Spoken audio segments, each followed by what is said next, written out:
Hello guys, I am Rakesh and I welcome to my YouTube channel science की। दोस्तों, इस video में हम स्पेलिंग मिस्टेक का एक ऐसे टॉपिक पे बात करेंगे जो कि लगभग देखने में सेम होता है। आप जब उसका प्रोनाउंसिएशन करते हैं तो लगभग उसका प्रोनाउंसिएशन भी सेम लगता है। आप लिखते हैं तो लिखने में कन्फ्यूजन होता है कि उस वर्ड में हम कहाँ पे ई आई लगाएं और कहाँ पे हम उस वर्ड में आई ई लगाएं। बस इसी का फर्क होता है दोनों प्रकार के वर्ड में। तो इस वीडियो में हम इसी वर्ड के बारे में जानेंगे कि कहाँ पे हम ई आई लगाएं और कहाँ पे हम आई ई लगाएं। So let's start. दोस्तों, इसमें हम एक ऐसे टॉपिक के बारे में बात करेंगे जो कि स्पेलिंग मिस्टेक में आप देखते होंगे कि ये बहुत ही इम्पोर्टेंट पॉइंट है। और इसमें दोनों में कन्फ्यूजन इस बात का रहता है कि दोनों का जो प्रोनाउंसिएशन है वो लगभग सेम सेम होता है, तो हम इसको समझ नहीं पाते हैं।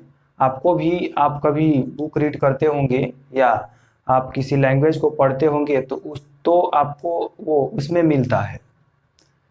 तो लगभग हम लोग कहीं पे ई आई लगा देते हैं तो कहीं पे आई ई लगा देते हैं। बस हमें इसी के बारे में जानना है। तो इस हम दो कॉन्सेप्ट से आपका ई आई और आई ई, ये दोनों में बहुत अंतर होता है। कहीं कहीं आप देखेंगे कि कहीं पे कोई कोई मीनिंग होता है जिसमें ई आई लगाते हैं और कहीं पे आई ई लगाते हैं। तो दोनों का जब प्रोनाउंसिएशन होगा वो तो सेम होगा, लेकिन इसमें कहाँ पे सी का ज़्यादा स्ट्रेस पड़ रहा है, कहाँ पे सी पर स्ट्रेस नहीं पड़ रहा है, तो इस पर डिपेंड करता है। तो कुछ ऐसा वर्ड होता है, जैसे आपको कुछ वर्ड हम बताते हैं, जैसे कि मान लीजिए रिसीव, परसीव। मान लीजिए रिसीव परसीव हमने कहा, उस तरह से डिसीव। तो डिसीव में, रिसीव में, परसीव में, डिसीव में आप देख रहे हैं कि सी के बाद ई आई आया है, सी के बाद ई आई है। उसी तरह से परसीव में सी के बाद ई आई है, डिसीव में सी के बाद ई आई है। तो इस तरह से आप ये देख लिए कि ई आई को आप इसी तरह से हम यहाँ पे बिलीव, देखिए यहाँ पे हम आई ई है, आई ई है, आई ई है।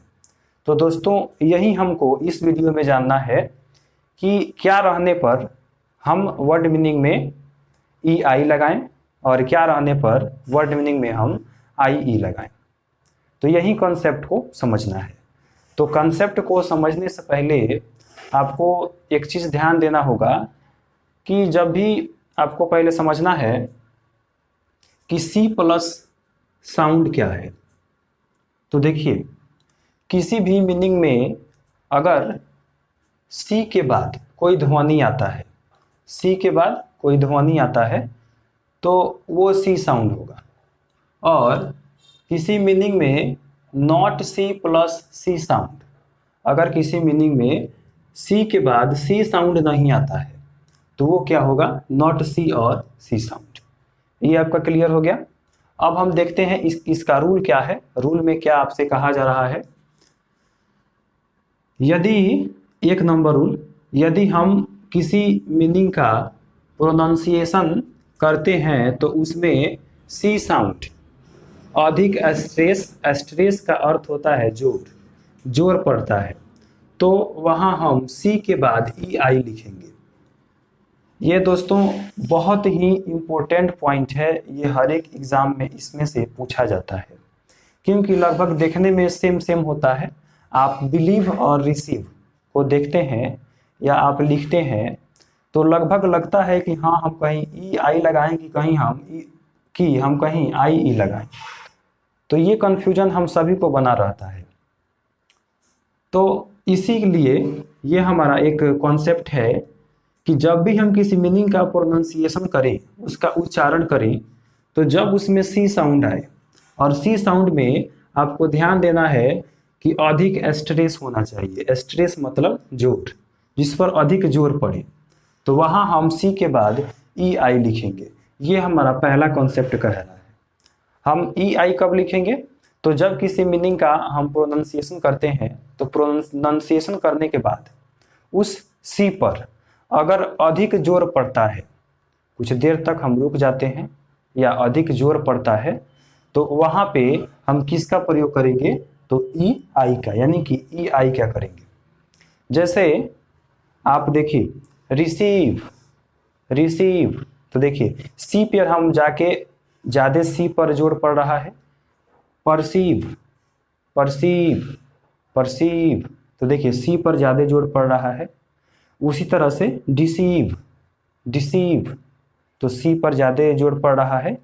तो जब भी सी पर ज़्यादा जोर पड़े तो वहाँ पे हम क्या लगाएंगे, ई और आई, सी के बाद, सी के बाद ई और आई।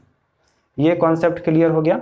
अब देखते हैं, यदि हम किसी मीनिंग का प्रोनाउंसिएशन करते हैं तो उसमें सी साउंड नहीं आता है तो हम आई ई लिखेंगे। ये भी नॉर्मल है बाबू, ये तो बिल्कुल आसान है।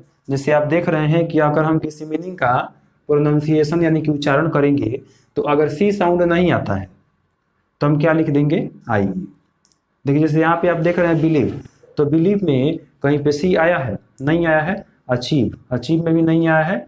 रिसीव में भी, रिसीव में आया है लेकिन क्या है कि सी पर ज़्यादा जोर नहीं पड़ रहा है। तो जिस सी पर जोर ना पड़े तो वहाँ पे आपको क्या लिखना है, आई और ई। तो यहाँ पे क्या हो जाएगा, रिसीव में आई ई। तो दोस्तों इस तरह से आपने देखा कि कहाँ पे हम ई आई लगाएंगे और कहाँ पे हम आई ई लगाएंगे। तो अगर वीडियो आपको पसंद आया हो तो वीडियो को लाइक करें, शेयर करें और हमसे जुड़े रहने के लिए चैनल को सब्सक्राइब करें।